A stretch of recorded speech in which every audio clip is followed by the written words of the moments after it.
Jessica Iskandar menyambut ex-rekan bisnis sekaligus pelaku penipuan Christopher Stefanus Budianto yang telah merugikannya sebesar 9,8 miliar rupiah. Bersama sang suami Vincent Verhaak, jedar sapaan akrabnya menumpahkan amarah ke pelaku penipuan yang tiba di Bandara Soekarno-Hatta pada Selasa, tanggal 21 November tahun 2023, sekitar pukul 21 waktu Indonesia Barat.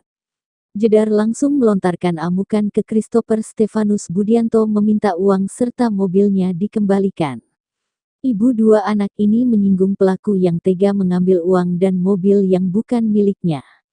Padahal uang dan mobil tersebut dikumpulkan Jessica Iskandar untuk masa depan anak-anaknya.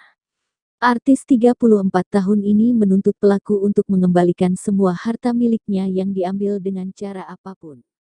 Dari pagi sampai pagi, uangnya kamu ambil, balikin uang saya, balikin mobil-mobil saya, balikin kamu. Kamu nggak mikir ya? Kamu itu udah melukai hati seorang ibu. Kamu nggak mikir, balikin uang saya, balikin mobil-mobil saya. Macam apa kamu? Balikin, hei balikin. Tanggung jawab lo mana? Tanggung